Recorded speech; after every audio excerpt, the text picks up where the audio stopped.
Happy Thursday. Hello. Hello. How is everybody doing? Going to get started here in a second. We're just checking on this last thing here. Yeah, so tonight, another night of Magic. As you can see, we're going to be playing a few different decks. Hopefully, I don't think I've played at least two of these. I mean, two of these I'm sure I haven't played yet. Maybe I've played a couple of the other ones. I'm not sure at this point. Let's go ahead and do that. There we go. Got to get out Plains Chase since we're doing that tonight. I am CounterTop Commander. I play Commander games. On Sundays, we do kind of a learning stream a little bit. I kind of anybody who wants to, I kind of show up and teach how to play Magic. I use beginner decks that are really easy to understand, pretty straightforward. So it's prime time for asking questions and trying to understand better. On Wednesday and Thursday, though, Wednesday or Thursday during the week, I normally do a kind of Wild West. So I just kind of play whatever I want and just kind of have fun with it, which is the entire intent of Commander, at least originally, maybe not so much anymore. Hard to tell. Tonight, we are going to be doing Plains Chase. Oh, crap. There's one last thing that I forgot to do, and I need to make sure that I do it. Let's see.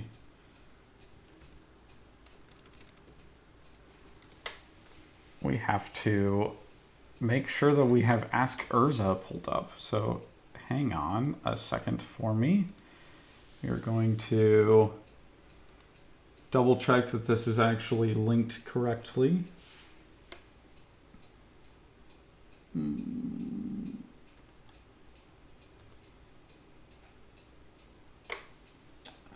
Not even showing up.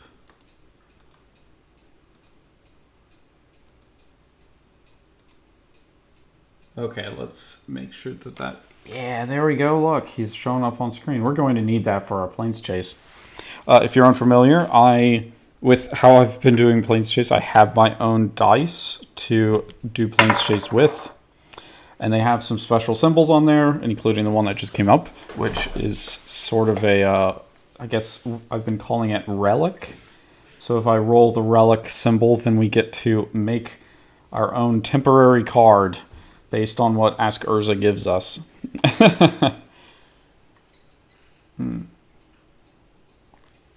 So let's go and get started. The first deck that we have. So we have Hogak, Arisen Necropolis, heading up a...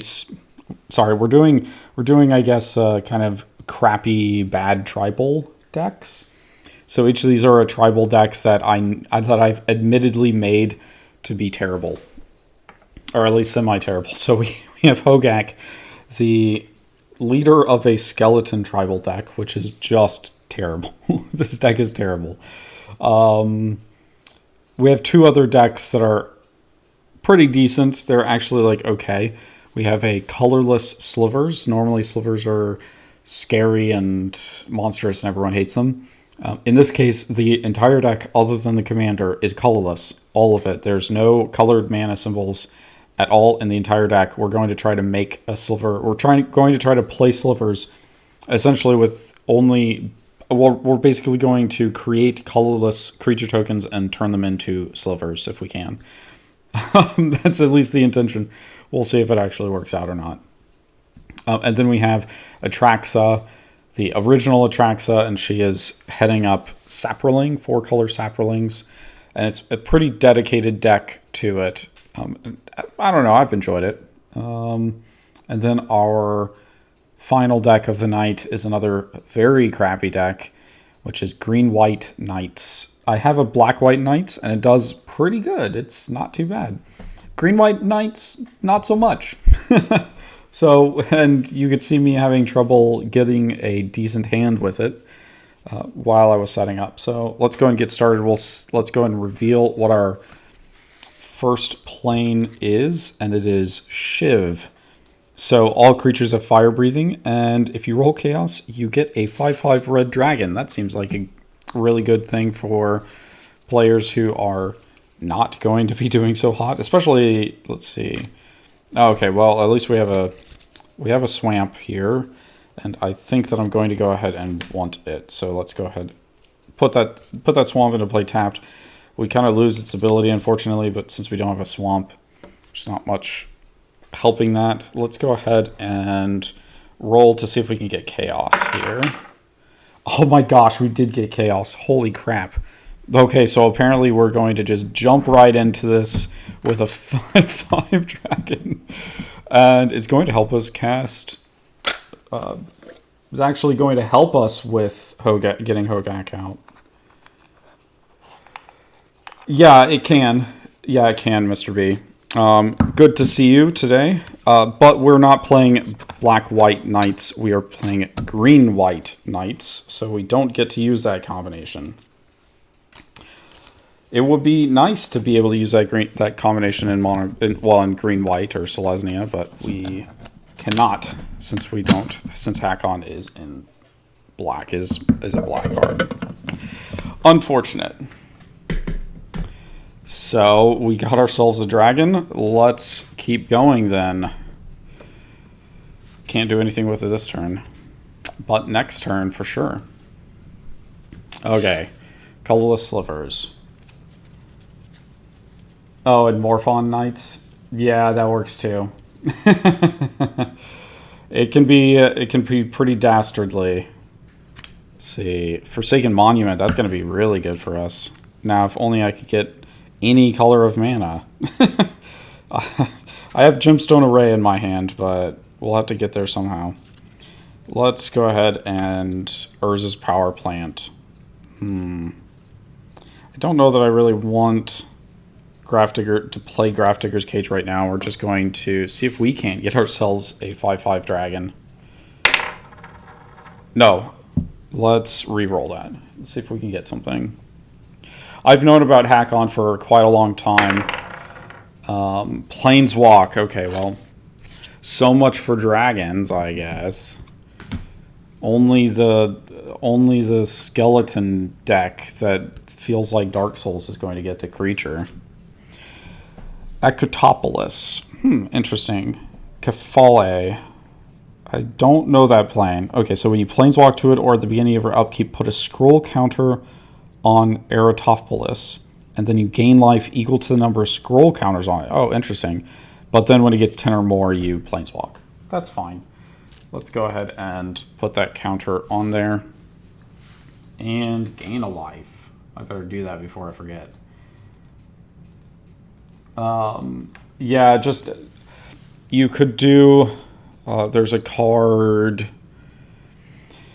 Let me think, what is Ashes of the Dead? That's what you could do. So Ashes of the Dead turns all the creatures into your graveyard to any creature type that you decide. And you could use that to cast stuff like Ornithopter or, you know, the Phyrexian... I can't remember the name. Phyrexian something or other. Or Cabalds if you really wanted to. I mean, there's a bunch of different zero-cost creatures that you could do. And then you just sacrifice them for benefit to do whatever it is. I mean, there's a bunch of different outlets at that point. It could be... oh crap, the one cost whenever you lose an artifact, target player loses a life or something. You could do something like that, you know. Okay, Slimefoot, that's not too bad. Let's see. So we did get multiple lands that come into play tapped, but that'll be okay. So let's go and start out with one of them. Oh, and at the beginning of the upkeep, yeah, so we actually got a second counter and gained 2 life, since can't forget that. Oh, interesting. I don't know that I want to really mess with the planes. I don't think the planes chase right now does us any real benefit because we're going to be strapped for being able to use mana at all for a little while. Let's see. So, upkeep, we do get third counter, gain 3 life. Fine by me. Green-White Knights needs all the help they can get. It's Knight of the White Orchid. That's going to one day, sometime in the distant future, help us. Probably, maybe. Let's do the Razor Verge Thicket. And I don't know. I'm kind of tempted to just leave it as well because I don't want to pass the turn and give the player with the 5/5 dragon even more advantage than they already have. So we're just going to pass and do nothing. I suppose we could end up getting an artifact, but let's see. 4 life and yeah, so once it turns 10, that's when we care. Okay. Untap, draw. Forest. Not quite what I wanted to see. That's okay. Let's go ahead and play our first skeleton here. So we're still 5 creatures away, basically. Blech. Blech. Okay, but we do have a dragon, so let's attack somebody. I think we're going to attack the Saproling deck, just because. Saprolings deserved it. They looked at me funny. But let's go ahead and roll this right here. Nada. Let's re-roll. Oh, that's kind of off. Oh, no, wait, that wasn't off screen. You can kind of see that. That's the apocalypse symbol. So we have 1 on our apocalypse counter. If we get to 3, then the plane disappears and we destroy all non-land permanents. So much fun. Very fun. Okay. Let's do this. I think I might consider changing that apocalypse symbol to 2 instead. But, I don't know. No, 3. I'm just going to leave it at 3. Okay, Slivers. Plus 5 health. Yummy, yummy health. Oh, Sliver Hive. Nice. That is one that we were looking for. I mean, at some point, we're going to need 4 more other lands that produce actual mana. We could get Silversmith out, but I'm kind of afraid of losing the Silversmith before we're able to get Sliver Hive Lord out. So we do want to build up to 5 colorless mana, or I mean, build up into Forsaken Monument. But right now we don't have the mana for it. So let's roll and see what happens here. Oh, an artifact. Okay, and that is a 7. Let's see. Yeah, 4. Okay, so let us look and see what Ask Urza is going to give us tonight. So normally we have 2 different numbers on our relic symbol here. So the 7 means that we do the second ability. Okay, so we're going to get an artifact with that ability. Interesting. Let's see. How much should that cost? That seems like a pretty hefty price.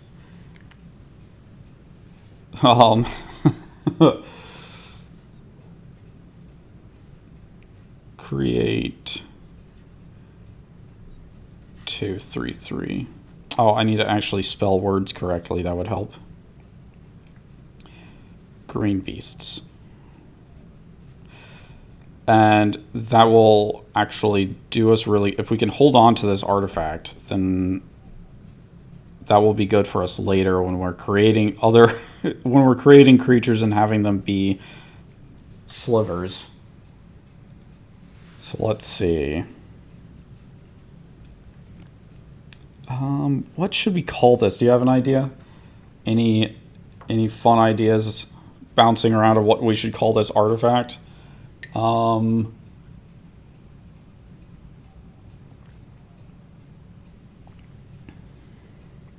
Let's see.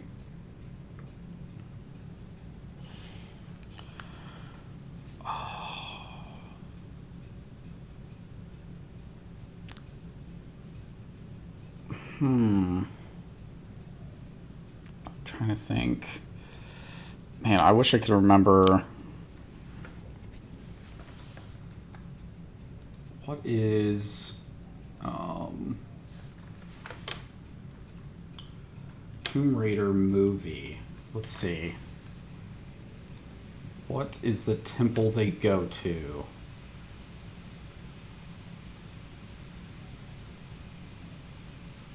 Oh wait, this is the... No, that's the new one.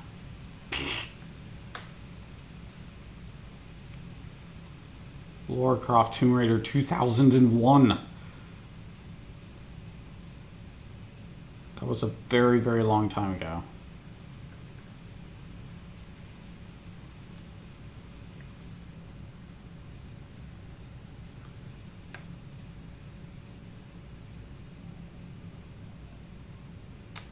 It doesn't say what kind of temple it is. Interesting.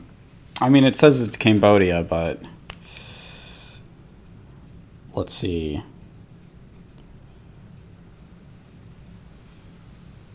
We're going to just say it's Laura's temple.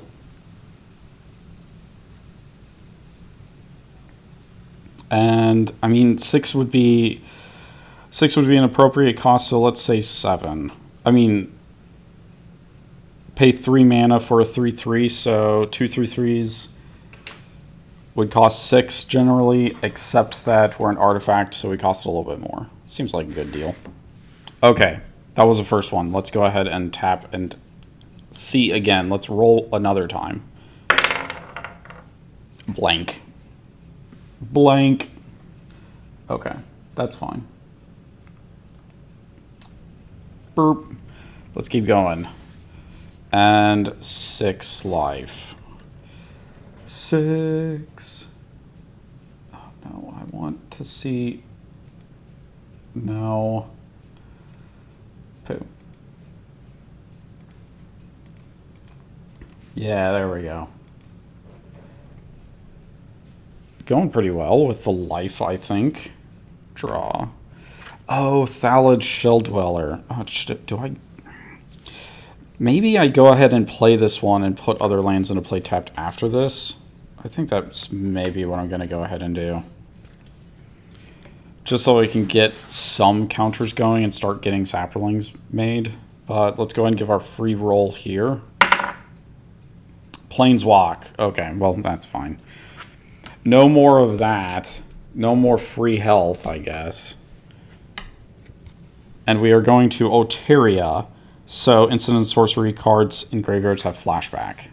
Okay. Oh, and whenever you roll chaos, get an extra turn. Holy cow. Yeah, that's probably true. But I was hoping for, like, a specific temple name. Is really what I was looking for. I don't know. Too much to try to Google in a short amount of time. Let's go and untap. Draw. What do we got? Lifecrafter's Bestiary. That's not too bad. Let's see. Nobody has more lands, so... Oop. Let's do Vivian's Arcbow so that maybe in a later turn we can do... Actually, no. Let's do Honor of the Pure, actually. That would be better for us. And yes, I'm absolutely going to try to get a free turn here. It's worth rolling and seeing. No, we just get an artifact. Okay. It's going to be a heavy, artifact-heavy night, I have a feeling. Until your next turn, whenever a creature deals combat damage to Urza... Oh, destroy that creature. Oh... Oh, we're going to do to the player because we don't have an Urza. That is an interesting ability. Yeah, that's okay.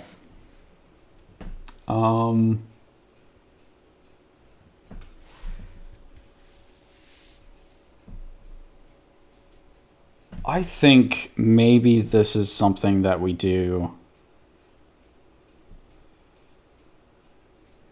Maybe we do 3 mana, tap, and pay 5 life.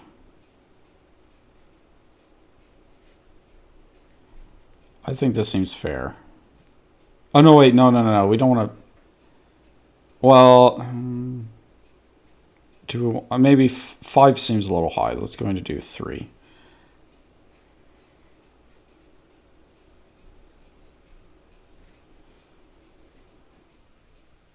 Your next turn. I'm going to shorten this with bad English. If creature hurts you, they die.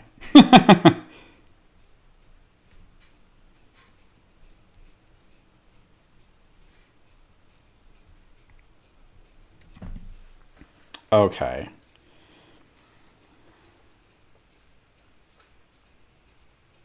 Oh, let's see. What do we want to call this?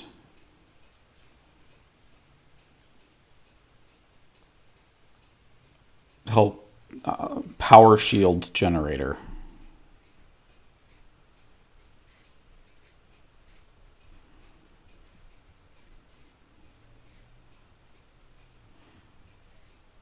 This actually seems like a decent card. We'll see if it's just busted or something, but I'm kind of interested to see how well it turns out.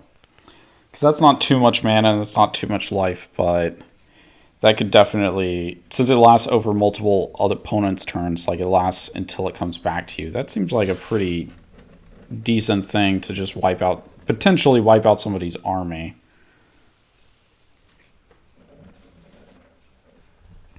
Okay. Oh, let's take that off of the screen. Okay, untap. Draw a card. Swamp. Okay, that's good. Let's go ahead and get out another creature. We need to keep playing creatures as much as we can. Let us attack the... I guess actually let's attack the player that can now kill creatures. We're going to deal 5 damage to the Green White Knights.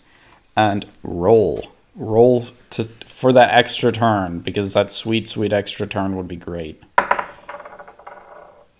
No, we got Apocalypse. Okay, well, let's re-roll. We have one more. Chaos, please? No, blank. Ugh.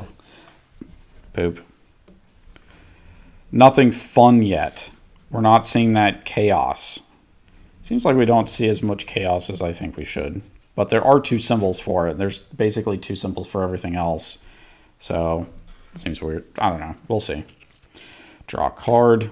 Rogue's Passage. Well, at least we're slowly, very, very slowly getting up to the 5 mana that we need for Forsaken Monument. Because I think if we get Forsaken Monument out, we'll be able to dump our hand pretty much, which will be good. Let me think about this. I do think we want to go ahead and start drawing extra cards if we can, so we'll play Horn of Greed. Unfortunately, we can't take advantage of it this turn, but maybe we can get that chaos. Nope. No chaos.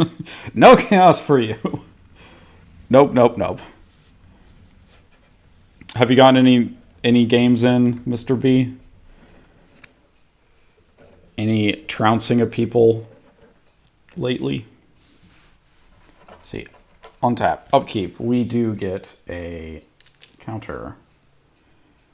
A little Saproling counter, so to speak.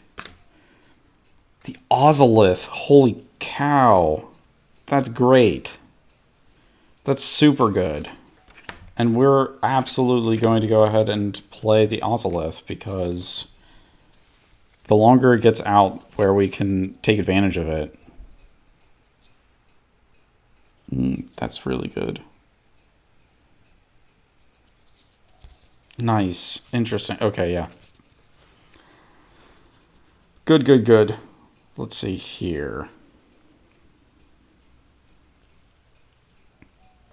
Because we weren't going to be able to play Slimefoot this turn anyway, so it's okay.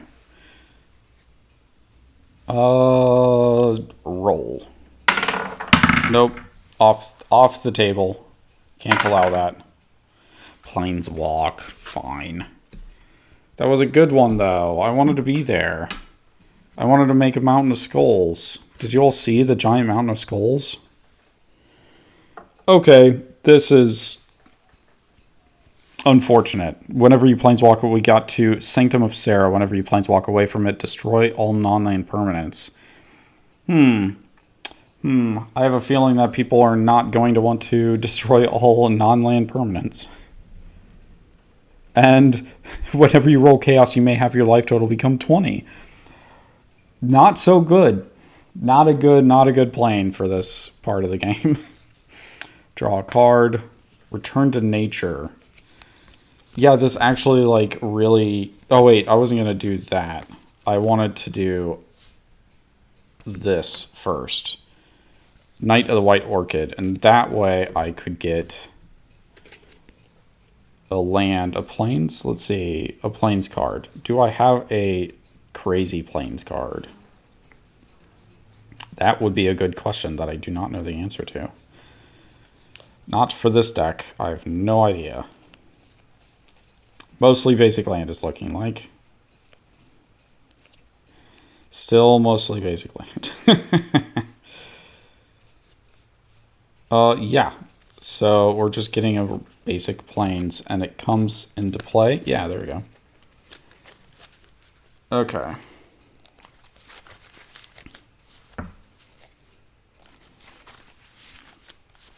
Do slight shuffling, and I think it's... Oh, wait. Wait. Horn of Greed. I should have drawn a card with this deck because I played a land from... So, Horn of Greed. So, is it... Whenever you play a land... Let me double check. Yeah, whenever a player plays a land. So, we don't get to draw a card off of that one, but we do get to draw a card off of Mutavault. Forest. Nice. Although, like I said, we're kind of unfortunate because that Sanctum of Sarah seems like a really bad card. I mean, a really bad plains to do something about right now. It seems like it's safer to just save it until we're kind of in a problem area.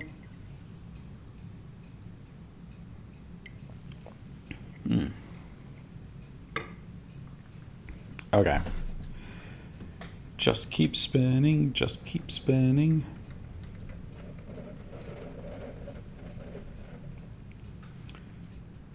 Let's see. Actually, this suddenly becomes very interesting. So, untap.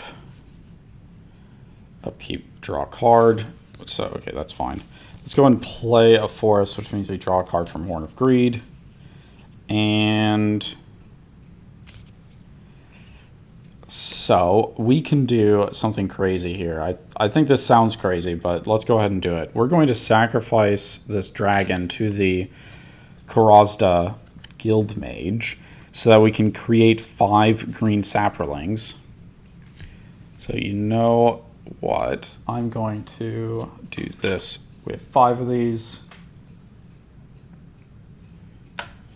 And now we can tap all of these in order to get our commander out, Hogak. Boom. Yes, creature's toughness. Okay. Hogak is now out. And the thing that's going to be good is we have Pin and Blade in our hand. So Hogak is going to get a big boost here shortly. Hopefully, maybe. Oh, that's so juicy. Okay, and we're not going to activate the plane. We're not going to do that. That seems bad. It seems very bad. Let's see. Untap. Keep, draw a card. Walking Atlas. Okay, that's fine. Mutavault.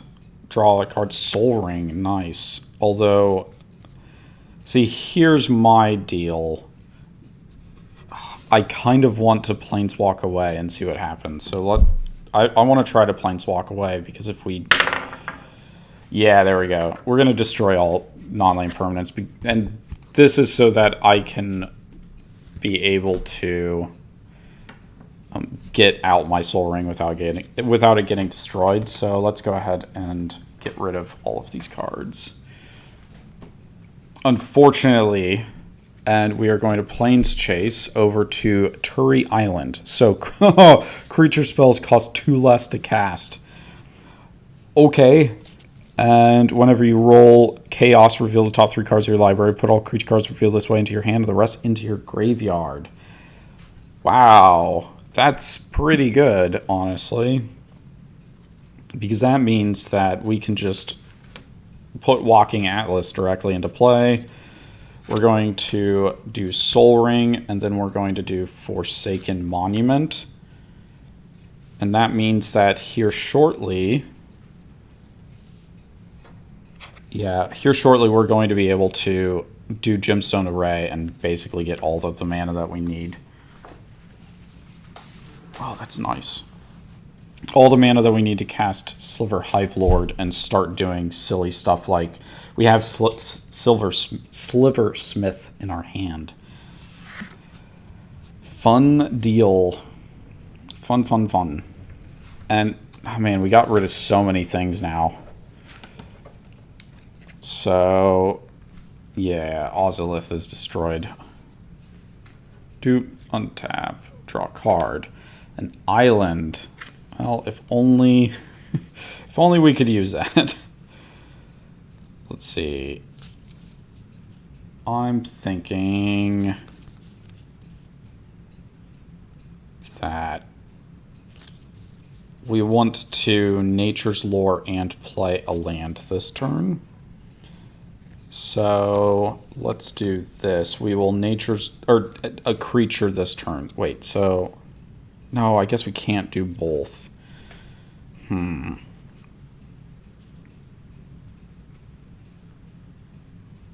But Nature's Lore would be good. I guess maybe it depends on what thing we get. So let's go ahead and do this. We're going to Nature's Lore and see if we have a good strong land in this deck. I was thinking maybe we did. Get a forest and put it into play. I guess it doesn't matter as long as we get a forest at all. We don't want to fail to find a forest anyway.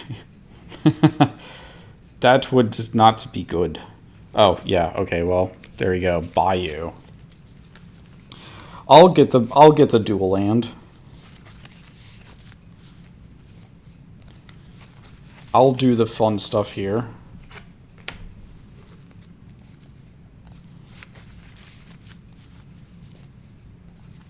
Shuffle up just a touch. There. And we have a reduced cost on our creatures, so we can't cast Atraxa, unfortunately, but we can cast Slimefoot the Stowaway. Yeah, that's going to be good. That is going to be very good.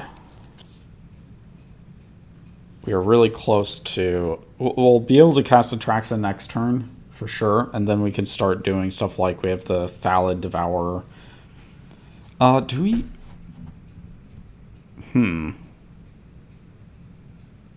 Do we want to roll? That's a good question.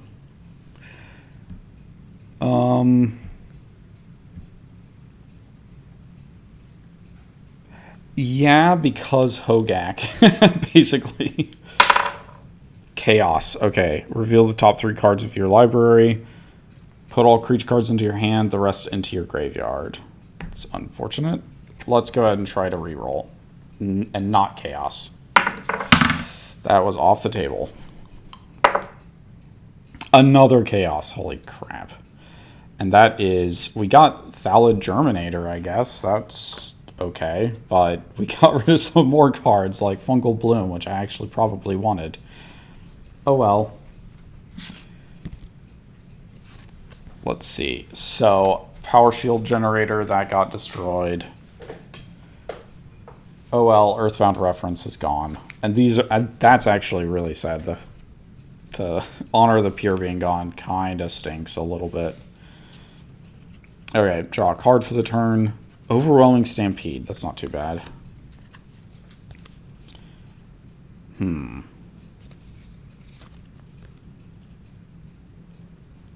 What can we do? See, I think that actually we want to... Let's play our commander, even though it helps Saproling people. And we're also going to return to nature and destroy the Forsaken Monument. Because that seems like a good idea. And we will also try to get away from this plane. Chaos, because of course. Well, we did get a creature, but I want to move away from this plane before we get back to nastiness over there. Relic. Nope. No such luck. So, what's our new thing? Oh, okay. Just distribute +1/+1 counters however you want. That's normally a 5-cost card. Because that is... Oh, I can't think. It's 3 colorless and 2 green is what it is. It's like bountiful something? I don't remember. Distribute 3 +1/+1 counters. Oh, no, wait. I guess that one is... the one I'm thinking about does 1 on one creature, 2 on another, and 3 on a third creature. Let's see. What should that cost?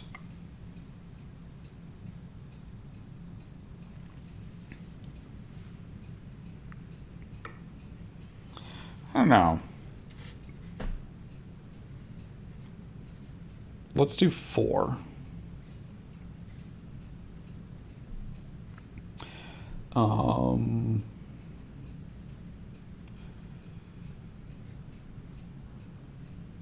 Distribute 3 +1/+1 counters.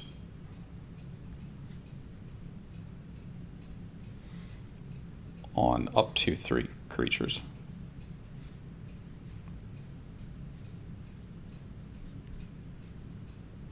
Let's do just creature like this. Abbreviate it. Now, thing that I think I want to do here, because I know that there's a card that's like, you may exile 1 green card from your hand. 1 green card and tap to pay cost. So it has it's an ability with an alternate form of being able to use its ability. That's what we're going to do. That seems really weird, but I'm pretty sure there's a green card that does that. It has like some elk on it.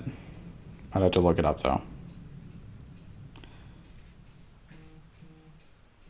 Let's see, artifact.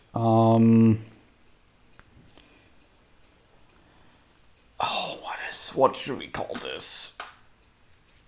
Oh, let's just do it. We'll just say elk stone.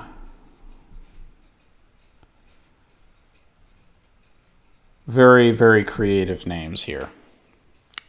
Just the beacon of creativity. Okay, so we have this that we can... Yeah, so that is a thing that we can do if we decide to.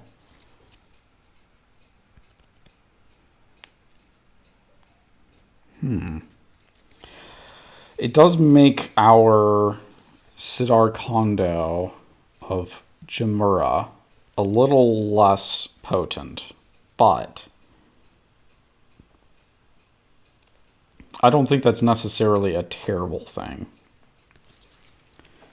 If we can make it stronger by exiling cards. So I think that I'm going to hang on to that. Give it a shot. And we're almost full circle. We're back to Hogak. He can't come out this turn, but he should be able to come out soon. Let's get rid of all of this. Get this stuff out of the way. Untap. Draw a card. Oh, wait, I need to get rid of Urza as well. Go away, Urza. Go away. Read the Bones. That is an interesting card. Let's see. So, Hogak only costs 5 mana right now. Is there a way that we can get him out this turn is the question. Oh, Forsaken Monument is destroyed. Okay, so that's not very powerful. Not that we have a bunch of mana to cast that.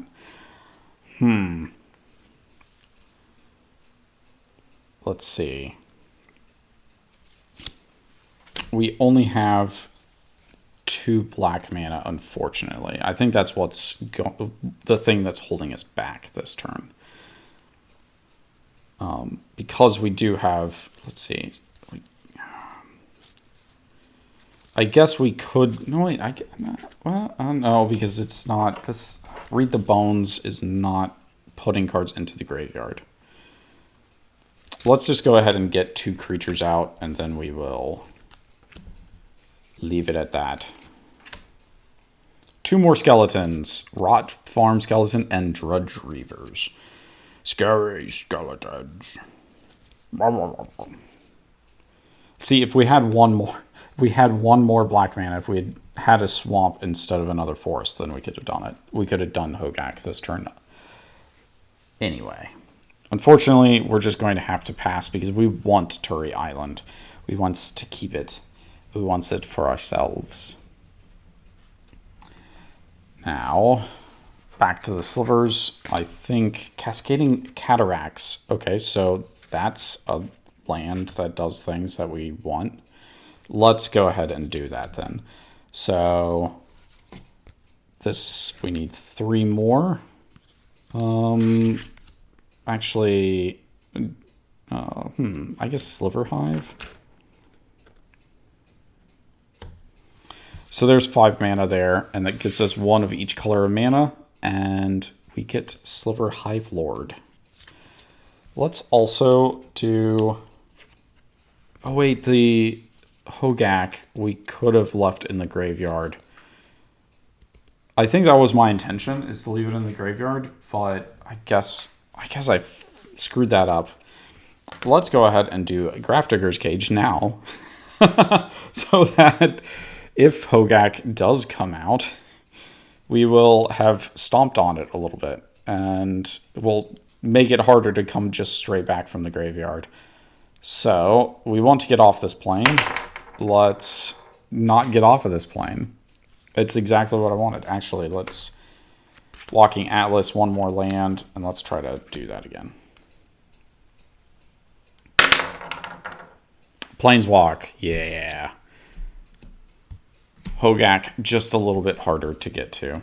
We get to Kessig. Prevent all combat damage that would be dealt by non-werewolf creatures. And then whenever you roll Chaos, each creature you control gets +2/+2, gains trample, and becomes a werewolf in addition to its other types until end of turn. Huh. Interesting. Very, very interesting. Very interesting. What is your answer, Saprolings? You have 0 Saprolings. Untap draw. Let's see. Oh wait, does it gain...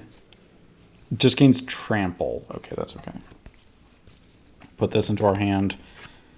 We have enough mana now to go ahead and cast Atraxa, which I think is probably the smart move here. Let's go and put Murmuring Bosk into play tapped because we don't have the ability to not play it, put it into play tapped. And I mean, Kessig sort of helps us. Let's go ahead and leave it. I don't think I want to move away from this place.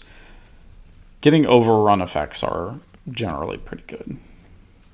Pretty good. Okay, untap. Draw a card. Rampant Growth. Well, I mean, that is a card.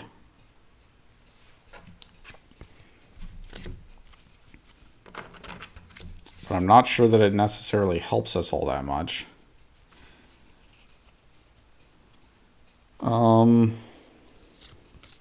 Because we really need to get more creatures out. Huh. Let's go ahead and play another creature. And we do get to attack with a creature this turn. And they can't be blocked. And well, wait. Without flying or reach. So Atraxa can still block our 2/2 creatures. That's unfortunate. But other people cannot. And I'm looking over at indestructibility on a Sliver Hive Lord. And I don't really like that. So I'm going to go ahead and attack with 2 damage this turn. Is that what I want to do?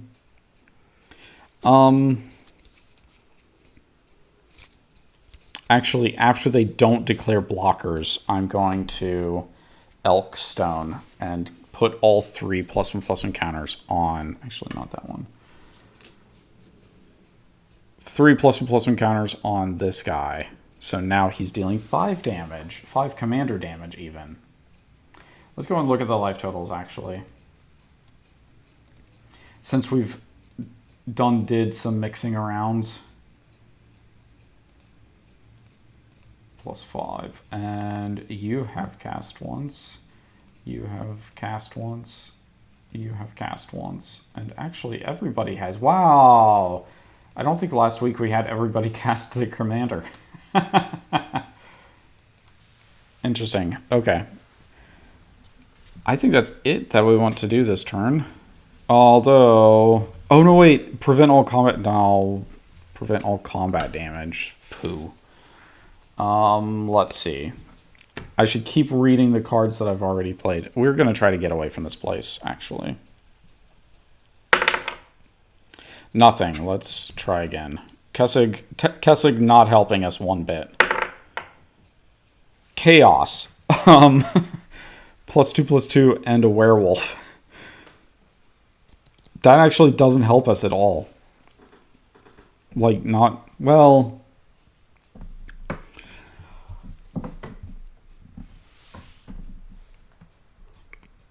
Arguably, this means that Sidar is a 4/4, well, a 4/7 creature, and Atraxa doesn't deal damage this turn. See, the skeletons, they probably won't even bother blocking. They need their creatures.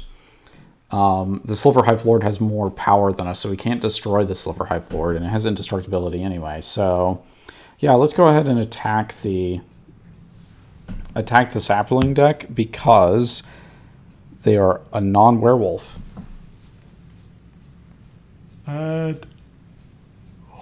Excuse me. I think that means Atraxa is going to take the damage. This is...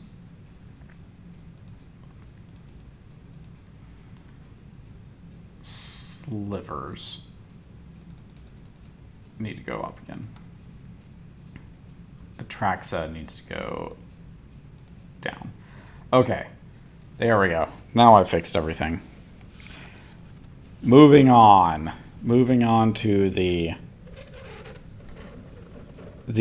skinless heads, right? These are skeletons. They don't have any skin whatsoever. Okay.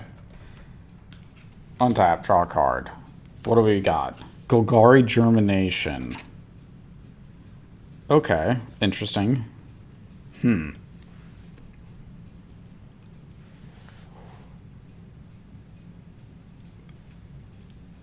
So we only have 4 mana right now. We do need a lot of mana. We need 9 mana now. I think we need to draw cards. We need to get more of this real mana type thing. So read the bones. Let's go and scry 2. Draw 2. Oh, interesting. Okay, Gutter Grime. That's not that bad. Let's go and draw both these cards. We'll play this land. And... lose 2 life. That's the other thing. We lose some life.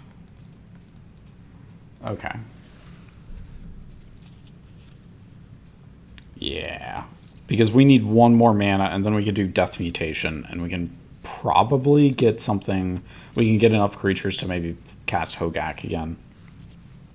And we'll have a lot of creatures out for our Pen and Blade. Let's see. I suppose we could also consider the rot farm. We could have considered the rot farm skeleton, but I think this will be okay. Oh, no, wait. It needs to die. Return from your graveyard.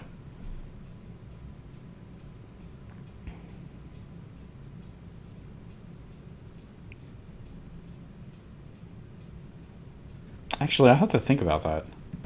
Huh. Does that actually... Is there a ruling for that?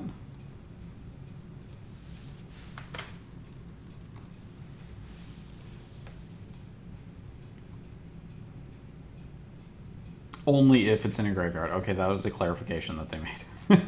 I was like, wait a second. The card itself does not say it has to be in the graveyard. I think the skeletons are probably okay. We're kind of stalling out as well.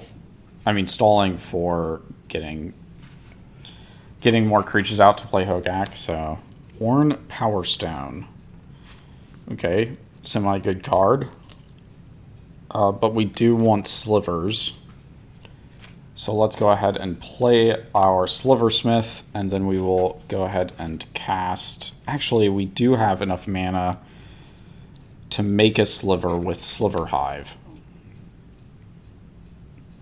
So let's go ahead and make a 1/1 sliver. And actually, do I know that I have... I have sliver tokens. Let me go get some sliver tokens real quick, and I'll be right back.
Okay.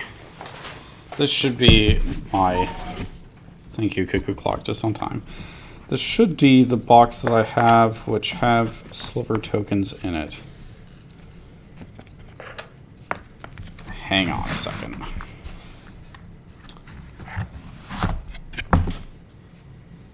Morph is not what I want. Aha. There we go. We have sliver tokens. See, it says tokens on it.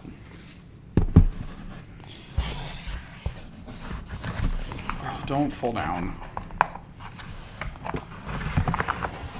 Lots of places that I keep tokens at this point. Probably should fix that sometime. Okay. We have a invincible. I am invincible. There we go. Okay, but we are kind of still stuck on the Kessig. Let's try to get out of it. With our free roll. Where do we go? Oh, Apocalypse. We go literally nowhere. That's okay. We're not going to bother with anything right now. We have invincible creatures. That's all that matters. Except for Atraxa that can just totally make a mess of us by flying through the air. If she can end up dealing damage. Okay. Felon of Havenwood. Well, that's quite good. Before we do that, let's see if we can get away from the Kessig place. No. Let me evaluate how much mana we have. Because I'm thinking that we really do want to start powering guys up. So let's go and get some stuff started here. We are going to Thallid Devourer and... Actually, no, not... Yeah, that one's fine. It doesn't really matter because we're going to do Thallid Germinator this turn as well. All of our higher costing ones. And what else do we want to do? Is there anything else we do want to do? If we don't have mana, then we're not going to be able to roll again. And it doesn't matter. If we can't roll, then we're not dealing any damage. So we can just pass. We can pass to the Knights and see if the Knights can deal damage. Okay. Untap. Draw a card. Plains. Plains, and I want to get away from here. Please, please, I beg you. Planeswalk, yes. Thank you. I do not need more +1 or like +2/+2 things. Maelstrom. Okay, so Alara, when you planeswalk to it or at the beginning of your upkeep, you may reveal the top card of your library. If it's a permanent card, you may put that card onto the battlefield. Otherwise, put that card on the bottom of your library. You may reveal. I do want to reveal. It is a permanent card, so it goes onto the battlefield. Nice. I'm already liking this. Let's see. Let's do multiple things this turn. Let's go ahead and play the Lifecrafter's Bestiary. Let's go ahead and Rampant Growth, and then we will also Vivian's Arcbow. So it gets rid of a bunch of cards in our hand, but that's okay. Rampant Growth, let's get another Forest. We're shy on Forests. So Forest into play tapped. Good, good, good. All's the manas that we can get. So at this point, now we can attack freely, which means that we can go and deal damage to things. And I think that both Atraxa and the Slivers are getting a bit scary over there. Having indestructibleness things and stuff. It's always bad news with indestructibleness and then Atraxa. Just Atraxa. There's no other qualifier needed. It's just it's Atraxa. She is the powerful lord of our Saprolings. Actually, so the thing here with a lot of these, the Green White Knights, its theme was very, very straightforward. It was just, hey, I want to play a bunch of knights that have flanking. That's it. I got kind of stomped pretty well with flanking decks way back in the day when I was kind of doing Wild West stuff with friends. And I always liked the idea of flanking being used, even though it's not... It's like, in specific scenarios and specific metas, it can be very good, but not usually Commander. That's why it's always like kind of the bad tribe for this kind of a game. But that was essentially the idea behind it. Now, that's opposed to Atraxa, and the reason that I did Saprolings is because Atraxa reminds me of the main villain from Resident Evil 7 and how she controls plants and fungus. So that's why Saprolings, because you're like kind of growing fungi type thing. It just fits, it seems to fit so perfectly, and especially since Atraxa is very much a horror creature. You know, like, it's horrific looking. So, it's kind of like, man, this fits so well. Fits so well on the theme here. Okay, untap, upkeep, reveal the top card. It is a permanent. We are absolutely putting it into play. So then we draw a card for the turn. It is a land, so we are going to definitely play that. Then we are going to 7 mana here. No, wait, we need 8. Crap. We need 8 mana. I am kind of wondering about. Actually, so what we can do is I'm probably not going to block too many things. So let's go ahead and with 6 of our mana here, we are going to Golgari, Germination, and Pin and Blade so that our mana is not totally lost this turn. And then we have 1 mana left over to be able to regenerate our Drudge Reavers here so that whenever somebody attacks, we can go ahead and do the Drudge Reavers and, you know, have essentially this one was definitely it really was a Dark Souls related thing. Basically make that Hogak, you know, like represents the skeleton ball monsters from like Dark Souls 3. That was my entire intention there.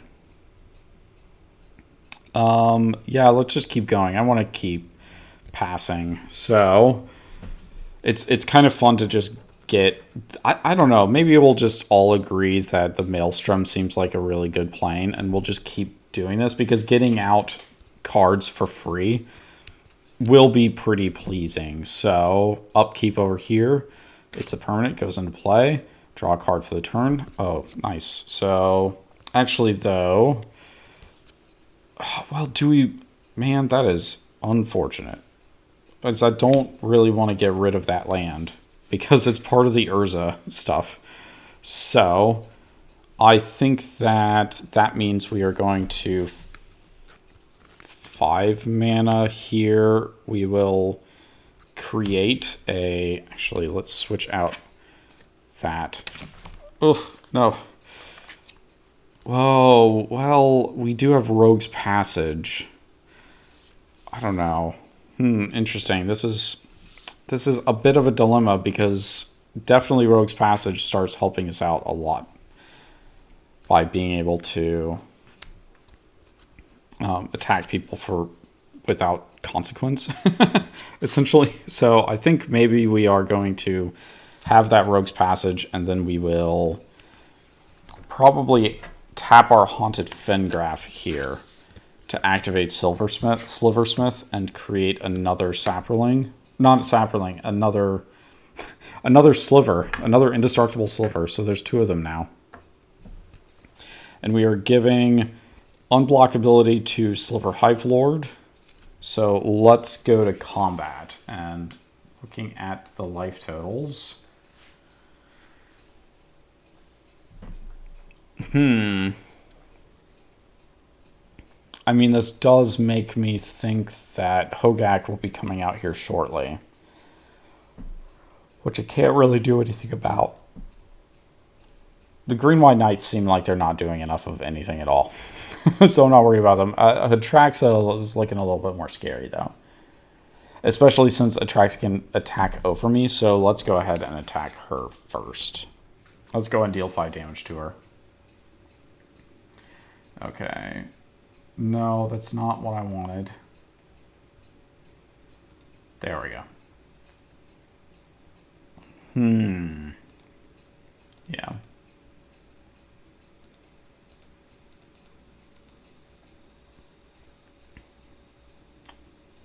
Okay. I think that I like this. Yeah. That's what we're going to do. We're going to leave it on Maelstrom as well. So, passy pass. And we also have Mutavault down here. To be another indestructible blocker if we need to. So, Maelstrom goes off. No, that goes into the bottom of the library. Draw a card for the turn. Swamp. We got an upkeep, though. Yeah. Thallid Germinator and Thallid Devourer. And then let's go ahead and play a couple of more creatures. Let's see how good we're doing on our mana. Can we do another thing here? So that was 3 mana that we needed for Thellin and Thallid. And then we still have 4 mana, so let's go ahead and tap 4 mana and play Explosive Vegetation and get some more lands out. So what do we need? I guess a regular forest and a plains actually does us good. Because we don't have to do 2 basic lands. Yeah, so plains here and 4 regular forest. I'm liking this. We don't have any cards in our hand, but that's sort of okay because we're going to start having a decent thing going here. And even if we don't draw a card that we actually want to play, then we can create Saprolings with Slimefoot. So I think that works out.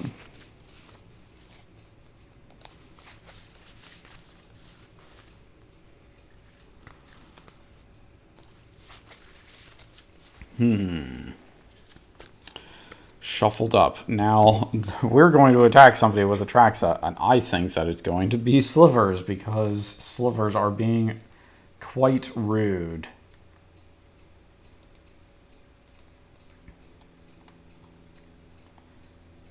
And we do gain 4 life. Oh, wait.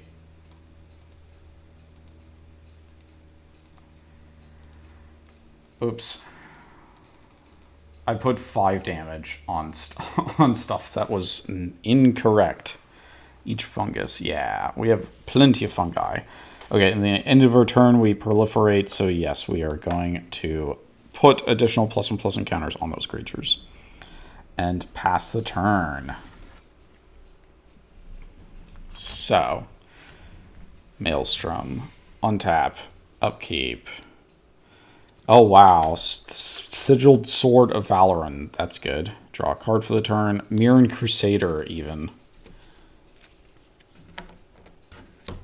Let's see.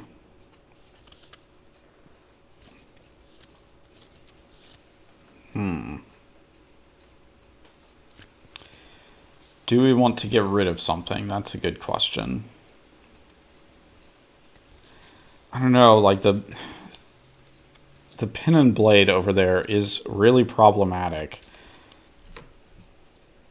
But I think we'll be okay. So let's do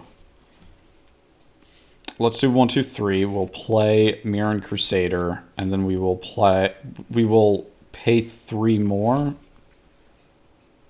Yeah, we're going to go ahead and pay 3 more and equip him with the Sigiled Sword of Valoran. Oh, and we were supposed to... Yeah, let's go ahead and do that.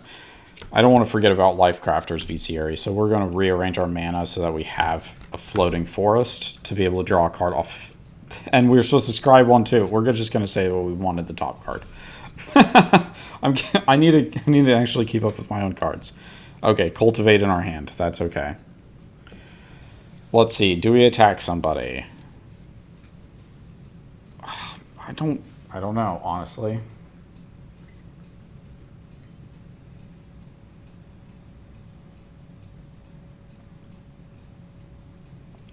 I'm kind of willing to let the Saprolings and Slivers duke it out and then take on whoever comes after that. So let's go and pass. So, let's see. Untap, upkeep. It is a creature. Let's go and put that into play. Draw a card. Man, that's great. That's super good news, because now we can do 8 mana. We can do Death's Mutation. Destroy target non-black creature. It can't be generated. Put X 1/1 green sapling creatures into play where X is the converted mana cost. So, I think the highest converted mana cost really is the Silver Hive Lord. So let's go and do that so we get 5 slivers from that. 5 slivers. Or Saprolings, not slivers. We get 5 Saprolings from doing that to the Silver Hive Lord. We are going to 5, 6, 7, 8, 9 creatures, and we're recasting Hogak. We do need to keep track of this.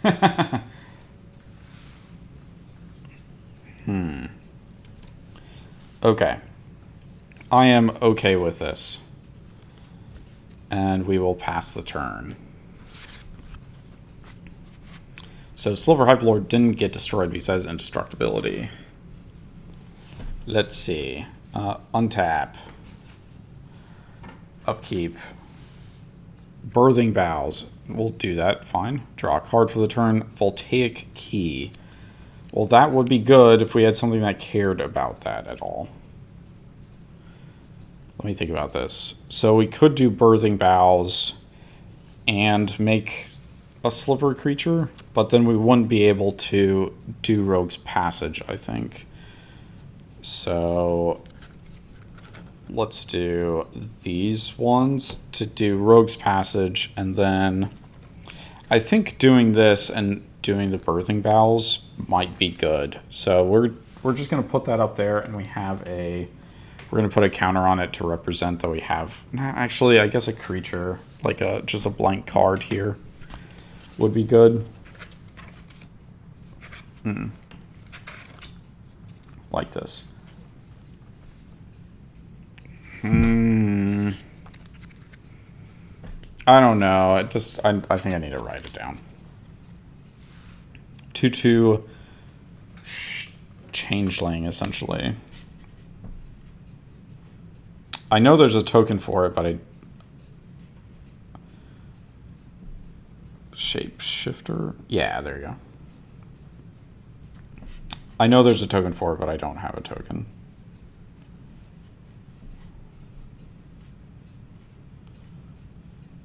Changeling. Not like the movie Changeling.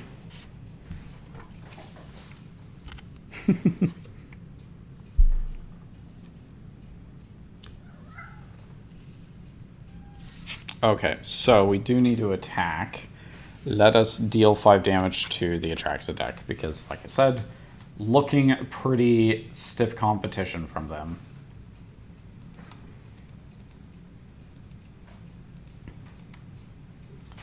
Unfortunately, it's still like 3 more turns, and they are getting closer and closer to maximum overdrive. That's the wrong words. That's the words that came to mind. Okay. Untap. Come on. Upkeep. What do we got? Rapid Vigor goes to the bottom. We also have multiple upkeeps with the counters being put onto creatures.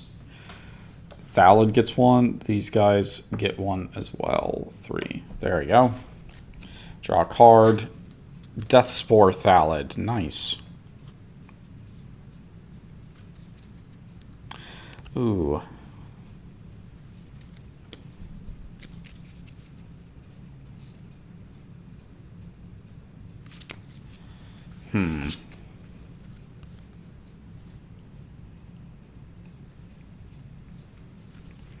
Let's go ahead and play the Deathspore Thallid first. Deathspore Thallid. Do I want to play... See, and I don't know that I want to play Fungal Plots yet.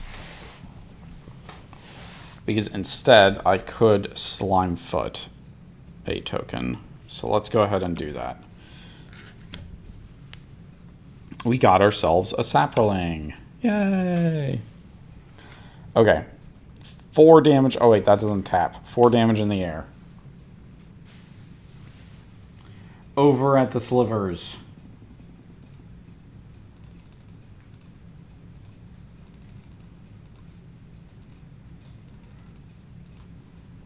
Ha-ha. Ha-ha-ha. And then we will end the turn and populate. No, not populate. Sheesh. Proliferate. There we go. That's the correct word. And we will pass the turn. Yeah, we're critical mass. That's what I'm thinking of. It's the critical mass of something. Okay. Untap, upkeep. Do we... Yeah, let's scry 1 first. Yeah, we're going to do this one. So scry 1 puts Valiant Knight into play, and then we draw a card. Fellwar Stone. Knights you control gain double strike. That's so good. Now, oh, and I guess we would... Oh, wait, we cast a creature spell. No, we didn't. We need to cast one. But we can do 2 for Felwar Stone, and then 3 for Cultivate. And we didn't play land this turn, so let's just keep our mana, like, planes into play, and we have a forest in our hand, but we're going to go ahead and play that forest. There we go.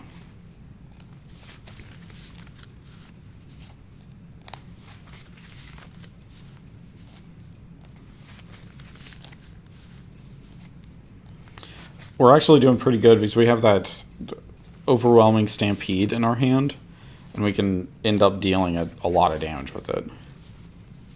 Or end up causing a lot of damage to somebody. It's just, who do we want? Well, actually, we could end up dealing a lot of damage to Hogak this turn. I don't know. That's an interesting concept, because Hogak is the only one that's able to block this turn. Now, our Sidar Kondo Jamura now doesn't really work for us because yeah, our power and tough, or our power is now above what it is, and that's the other. So Sidar fits in really well with flanking creatures because a ton of them are 1 and 2 power, because that's how all the knights are. They're all 3 cost 2 power creatures pretty much. Until some of these newer ones, I mean, there's essentially three new knights in front of me, and that's why they're different levels of power and such, but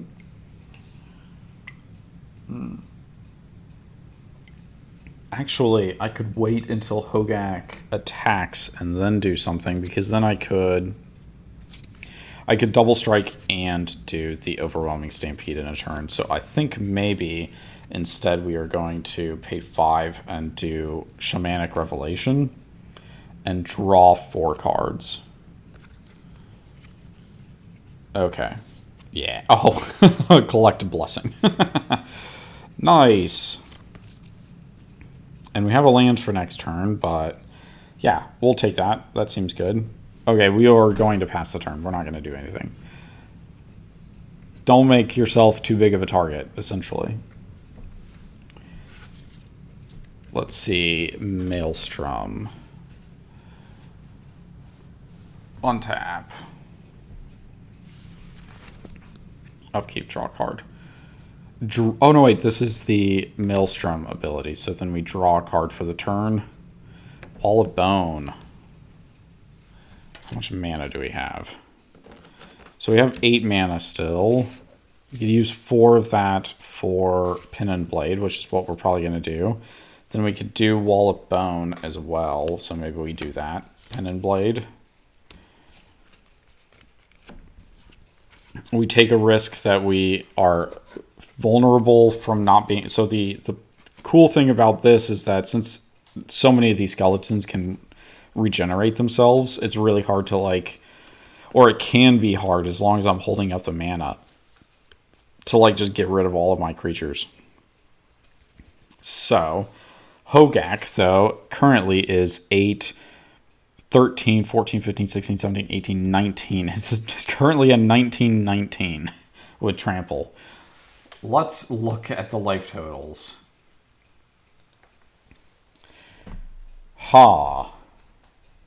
Who do we attack?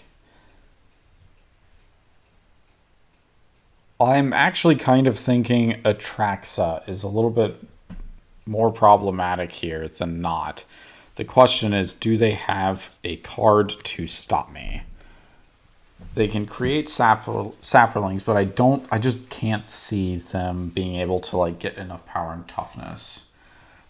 These guys, they have Beast Within, but they don't have the mana for it, so they can't really do anything to help. Let's go ahead and turn and look at the Saproling deck and see what they can do. See if there's anything they can do.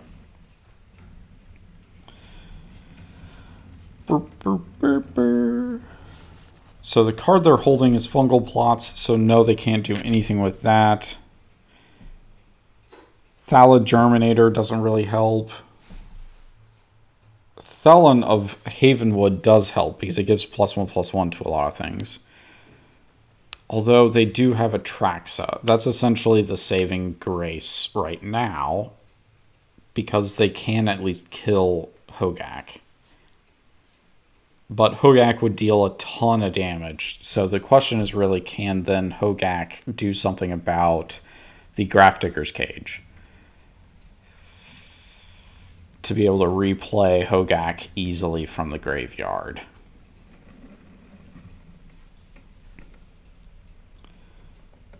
So, because it would be nice if we could have... Well, Gutter Grime doesn't really care too much right now because it's not power and toughness. It's not like Death's Presence. That's what I was thinking. I was thinking Death's Presence, but no, Hogak is not the same.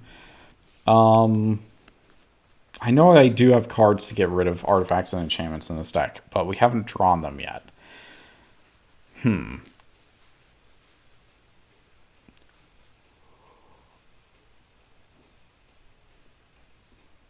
Let me think. I could just save Atraxa for last and then just keep building up an army. So maybe this means that... Let's look at the life totals again. Slivers could take a serious beating with this. Let's go ahead and do the Slivers. I think we're going to do the Slivers. I mean, I'm still looking over at the Knights kind of thinking, I don't like you, but that's okay. Hogak, 19 damage. That means that at least the 4 damage blocked, so maybe 15. Maybe that's what we take. That seems like a lot. That seems kind of sucky. Maybe we should block with the Walking Atlas as well. Although we do have the ability...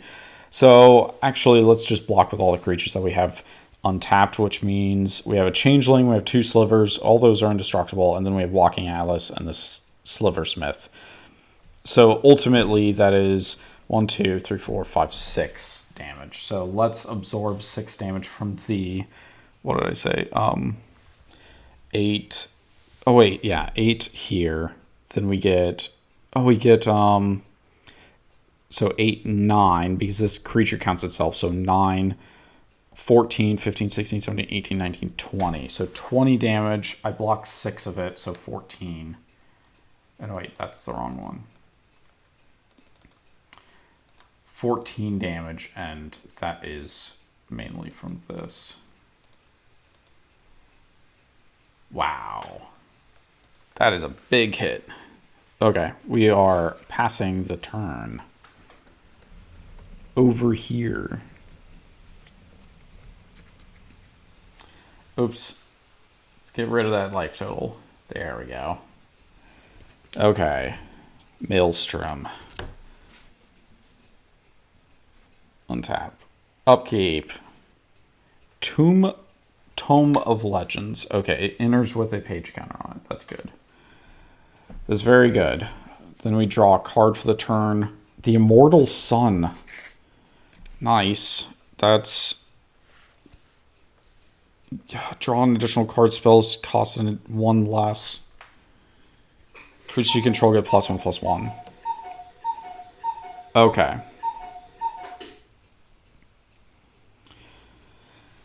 Ouch. Okay, let's see. So 1, 2, 3, 4, 5, 6. 6 mana for that? Yeah, let's go and do that. I think we just do Immortal Sun and then have enough mana for Birthing Bowels. So these go away. So we have a lot more defense, and maybe we just hold off on the defense now. Interesting. Okay. That's all we're going to do this turn. we need to hold off because Grafdigger's Cage. It's the only thing saving these people. And kind of ourselves as well. I mean, like, I don't know, just craziness. Okay, untap, upkeep. These are going up to 5. This is going up to 3. Somewhere, 3. That's going up to 1. We upkeep Maelstrom. Nope, that goes to the bottom. So it's not a permanent card. We draw a card for the turn. Evolutionary Leap. Oh, oh, that's cool. Yeah, let's go and do that. We're going to do Evolutionary Leap, and then we're going to pay a mana. Well, first, we're going to get rid of 3 counters here. So this goes down to 2 to create a Saproling, but then we're going to have paid 1 green to sacrifice a Saproling. So we still have 1 Saproling there. Actually, I guess let's not do this. We'll just get rid of this Saproling. And because we got rid of a Saproling, each other player loses a life and we gain a life. Ooh, we are a bit slanted here. Sorry about that.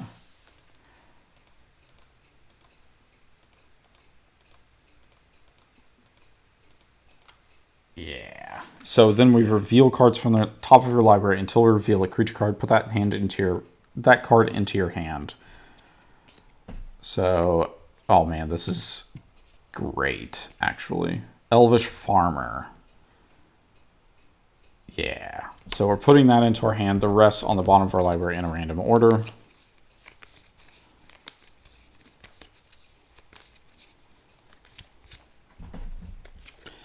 Random order. Yeah. So let's go ahead and actually do that. So we're going to let's do this. 2 down to 2. We make another Saproling. Let's go ahead and sacrifice it to the Evolutionary Leap to do that whole process all over again.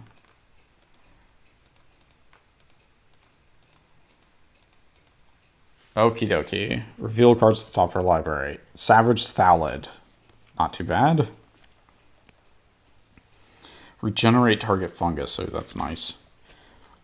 Okay, and that also means let's go ahead and create or play Elvish Farmer so we can just keep on with the Saproling creation. As needed. Okay, Atraxa, let's go ahead and attack.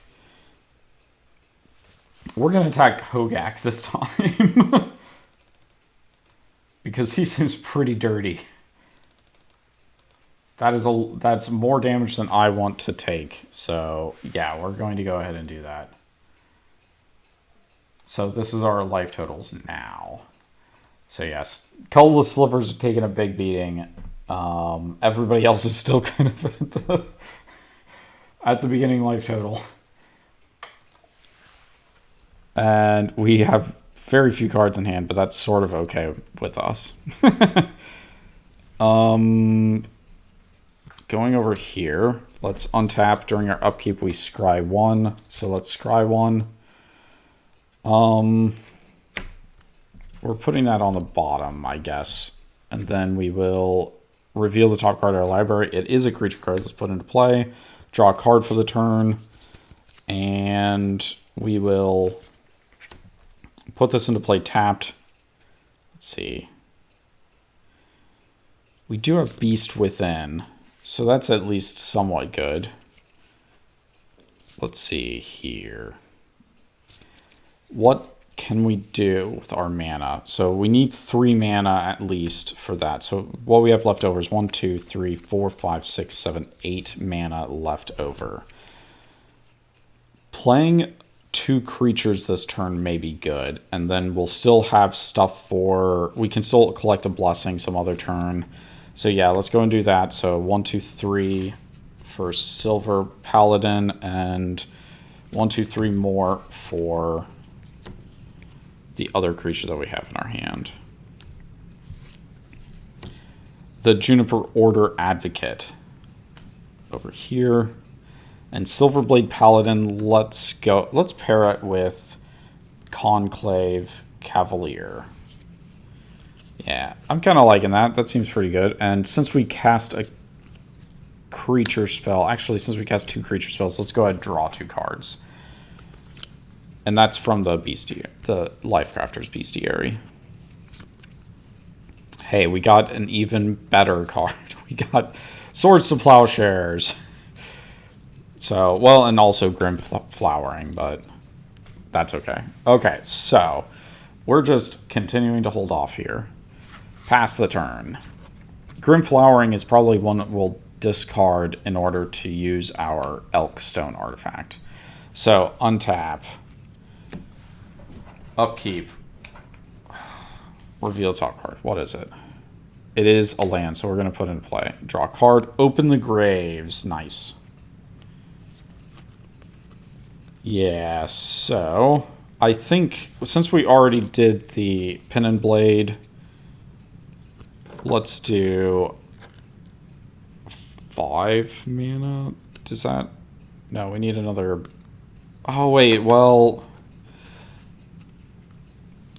Actually, what we need to do is we need to get more black mana so that we can regenerate stuff as blockers. So let's go ahead and Blighted Woodland, and we will sacrifice it to get 2 basic land cards and put them onto the battlefield tapped. So we don't get them now, but we will get them one day. Let's go ahead and get 2 swamps. There we go. 2 snow-covered swamps. Just so that we can have access to some of the... Like we have Rime-bound... What is it? Rime-bound Dead. So it costs a snow mana to be able to regenerate it. Actually, in that case, I guess we can switch out Haunted Fengraf. Now that I think about it. Because we don't need black mana. I was associating that with 1 black... Like 1 snow swamp mana. But no, that's not right. Okay. Do this and switch this out for Haunted Fengraf. So we have another regenerator. If we need it. Okay. Let's see here. Attacking again. Let's go ahead and swing for the same amount of damage. So 20 damage over to the Sliver deck. So that in case we need to be able to we need to be able to get the Grafdigger's Cage out of here. So in this case, I don't think that the Knights are going to do anything because we'll do it at the end of our turn. We'll exile Hogak so that they have to put it into their command zone. Okay, and then maybe attack them. Maybe that's what we'll do. I don't know. We'll see. I haven't like fully decided what I want to do here, but we do need to count the damage, and I think that may be the end of our Colorless Slivers, unfortunately. So 20 damage. We are blocking.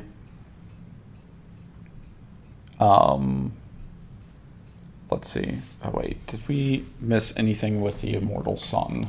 That was a good question. No. Okay. Spells we cast cost 1 less. Okay, so they are going to make another changeling though. So they can block 2, 4, 5, 6, 11 of the damage. Is that enough though? No, that is not enough. So they still take 9 damage. And that is it for them. No more Colorless Slivers. No more Slivers. That's not fair. That's no fun. You had a good run. You had a good run, Slivers. You were starting to do something cool. But then somebody wouldn't let us have fun. You can't just turn it off. Let me go ahead and clean this up real quick. And so this particular deck was born out of a desire to prove somebody wrong, that somebody made a joke in a group that I was in that you couldn't make a colorless sliver deck. And so I took up that challenge.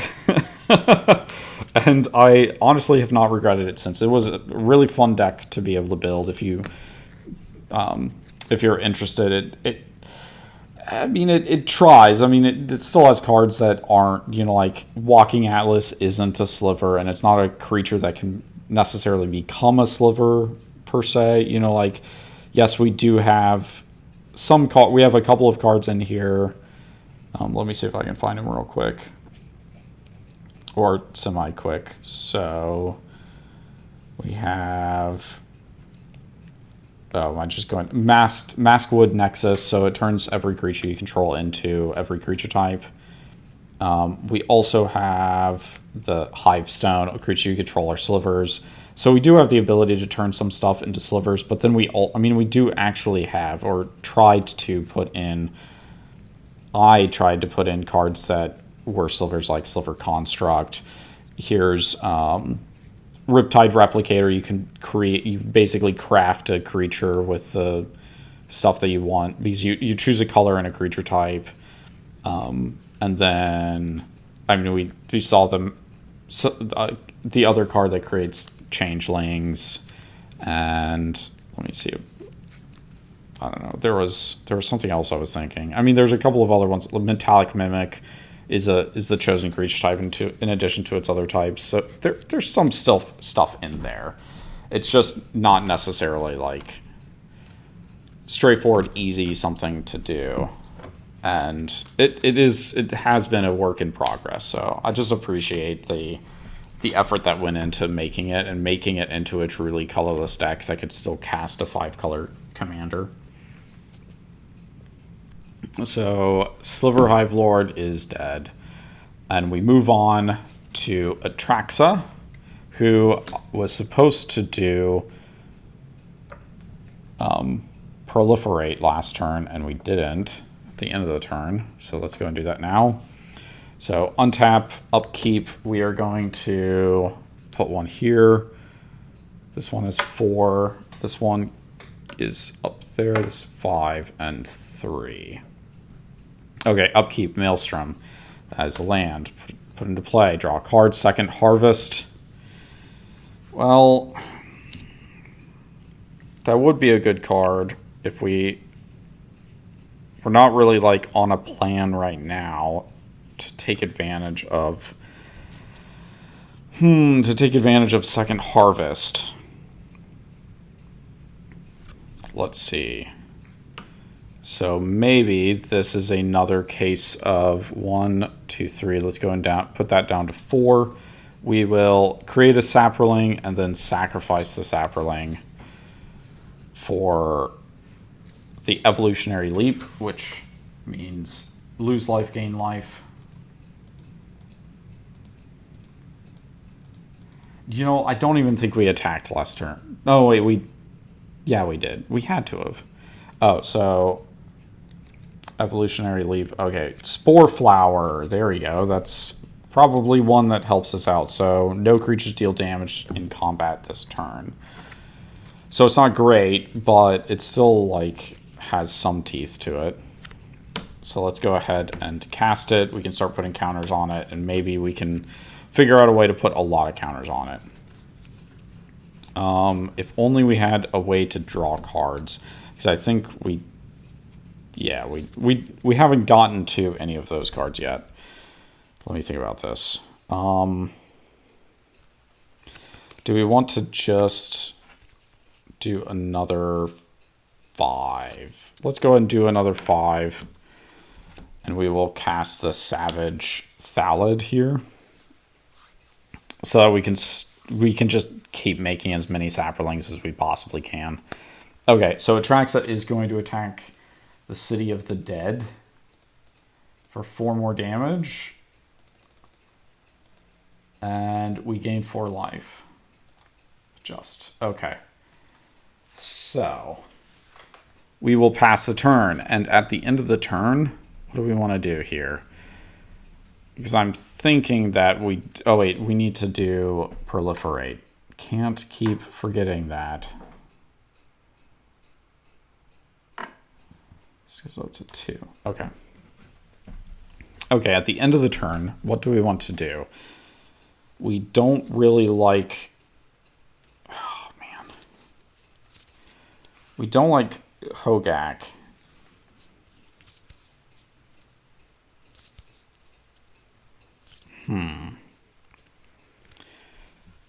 They have the ability. Let's look at the creatures that they have. Okay. So they have 5 1/1s, another 1/1, a 2/1. So really 5, 6, 7, 8, 9, 10, 14 damage is how much they can absorb. What's their life total? Okay. So it does seem like we want to get rid of the... Man, this is kind of hard because I think we end up playing Kingmaker here. We may be in danger of playing Kingmaker.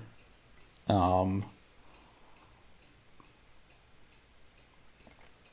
much mana do we have? That's another good question. Okay, so 3, 4, 5, 6, 7, 8, 9, 10, 11, 12 mana. 6 mana plus 5 to be able to give all of our creatures double... No, wait. Yeah, we need 5 mana for Valiant Knight to give double strike. Okay, so if we do Collective Blessing, we need to like figure out how much. No, we don't have Trample. That's the key. We have 0 Trample without the Overwhelming Stampede. Huh.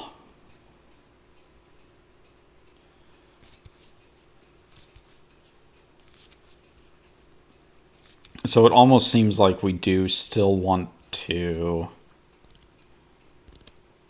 wait. I mean, I don't really want to keep waiting, but it kind of seems like I also sort of need to.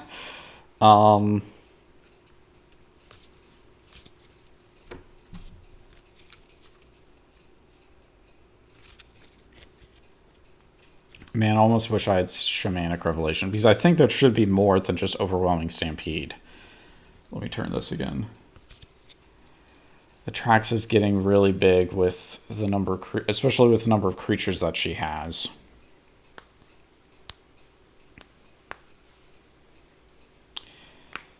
Maybe this is also getting rid of... Maybe we get rid of Thelen so that her creatures don't have a ton of power and toughness to be able to block with. They basically... It ruins a lot of their power to be able to do that. She also... Yeah, Spore Flower. That's another key problem. Let's go and get rid of Thelen, I think. It'll give her a 3/3 beast instead, is what we'll do. Let's...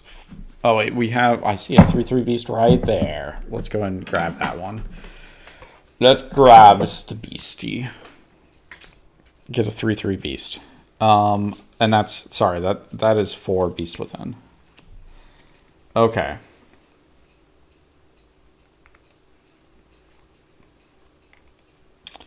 I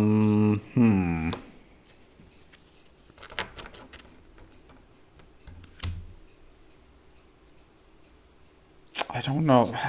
Is that really the best play? Because Pen and Blade is so strong. We don't have another way to get rid of it. Man, I think maybe it needs to be Pen and Blade. Crap. Crud. We need to draw another card. Really, it's what we need. That's what we need at this point. I do think we want a Grim Flowering with that Elkstone and put 3+1/+1 counters on Conclave Cavalier, and that's going to help power up our Overwhelming Stampede. So let's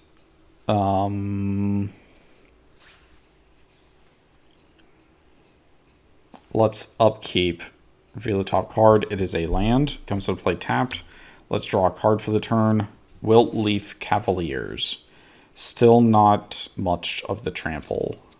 Not too much trampleness.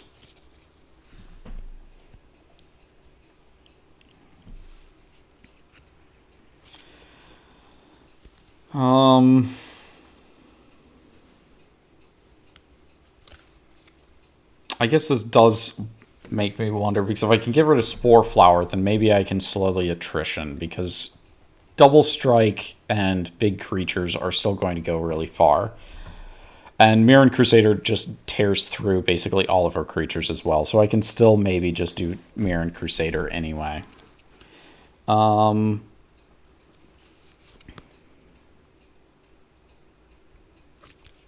let's go ahead and do the Elkstone a second time. We'll do it this turn, and it'll put 3 more +1/+1 encounters on Conclave Cavalier.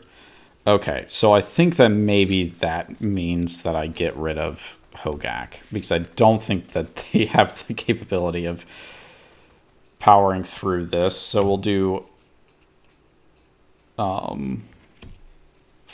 I guess we want to do, I want to do that. We want to do Overwhelming Stampede and Double Strike, I think is what we want to do.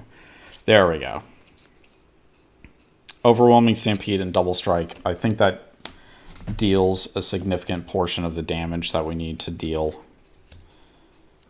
Let's see. So, if we attack with... Well, first of all, Conclave Cavalier gives +10/+10 from Overwhelming Stampede. And we have Double Strike. And we have Trample from the Overwhelming Stampede. So that's enough, definitely. I think that just basically... Is it going to basically be 4 creatures? Life totals. What are we at? Please tell me. 30. Okay. So I said 14 is the amount that they can absorb. So maybe it's this much right here. These guys are the ones that are going to kill Hogak. Because that's... Well, actually, let's see. It's 30-60. Yeah, that's plenty. So then we also have Mirren Crusader. We're going to have Mirren Crusader and these guys attack Atraxa. So they've all gotten +10/+10. So 40-80 damage total. And that's without including the other buffs like the Valiant Knight here gives another buff. Oh boy. That is a lot of damage. That's actually... Wait, is that actually just game? We need to see first how much damage Atraxa can really block, because we know that Hogak can't. It's between Atraxa and the Green-White Knights now. Let's see. So... We have... Sorry. 5, 6, 7... 7, 14... 21, 28,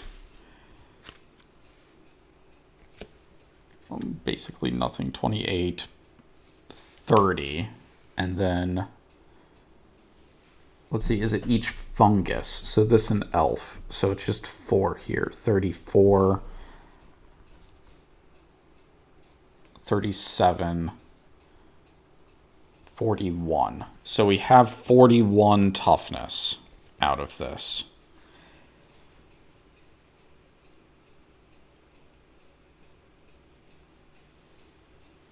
So if we block with everything, we still... Yeah, actually that actually is game with Overwhelming Stampede. Holy crap. Green White Knights managed to get some crazy amount of damage out that last turn. Holy cow, is there even any other trample in the deck? I'm curious now. It's been too long since I've looked at this. Valorous Stance, no. Sprouting Renewal, no. Actually, wait, Sprouting Renewal.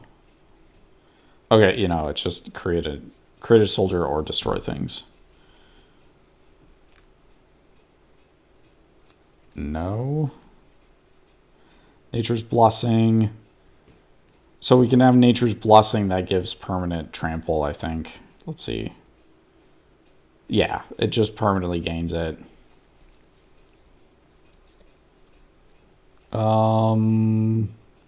No, I think that's pretty much it. It's like Overwhelming Stampede or nothing.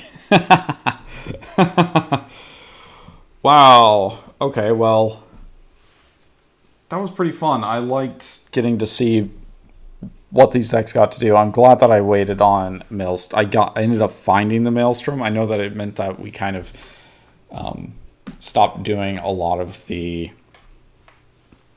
Plains Chase stuff, but I also didn't want to get too deep into these decks kind of getting screwed on weird abilities from Plains, and that one ability kind of benefited everybody, so I was sort of okay with just leaving it there.